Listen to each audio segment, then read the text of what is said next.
नरीना औलाद और हमल ठहरने के लिए एक अमल है। देखिए, ये तो अल्लाह तबारक व तआला का कानून है और उसकी बादशाही है। लिल्लाहि मुल्कुस समावाति वल अर्द यखलुकु मा यशा यहबु लिमन यशाउ इनाथन व यहबु लिमन यशाउ ज़ुकूर औ युज़व्विजुहुम ज़ुक्रान व इनाथा व यजअलु मन यशाउ आक़िमा इन्नहु अलीमुन क़दीर।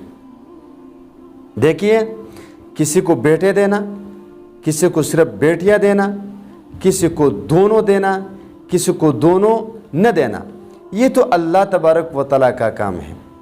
बहरहाल कुछ ऐसे ज़राया भी मौजूद हैं कि अगर हम उस तरीक़े पर अल्लाह से मांगें तो इंसान की तरफ अल्लाह तबारक व तआला की रहमत मुतवज्जह हो जाती है और फिर उसको वो चीज़ मिल जाती है जो बंदा अल्लाह तबारक व तआला से फरियाद करके मांग लेता है।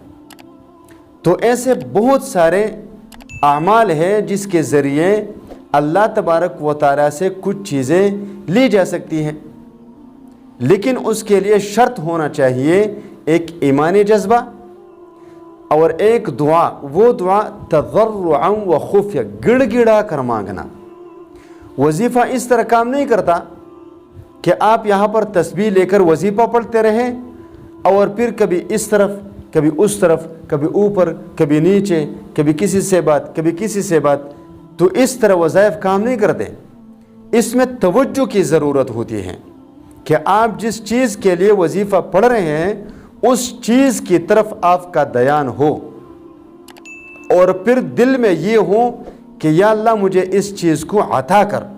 तो यकीन करें आपको वो चीज़ मिलेगा जो चीज़ आप अल्लाह से मांग रहे हैं।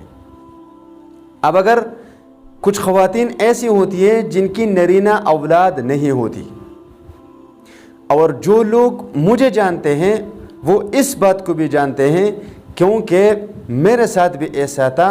अब अल्लाह तबारक व तआला ने मुझे अपने ख़ज़ानों से 2 बेटे अता फ़रमाए हैं इन्हीं वज़ाइफ के मदद से।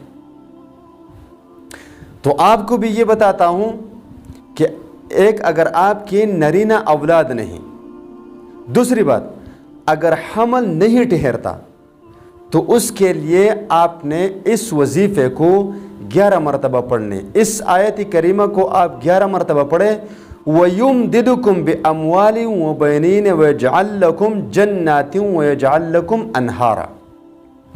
इस आयत करीमा को जो सूरत नूह में मौजूद है, रोज़ाना हमल ठहरने के बाद शुरू करें, रोज़ाना 11 मरतबा पढ़ें और बच्चे की पैदाइश तक पढ़ें। और अगर आप रिज़्क़ की फराखी के लिए इस आयत करीमा को रोज़ाना 7 मरतबा पढ़ेंगे तो आपकी रिज़्क़ में भी फराखी होगी।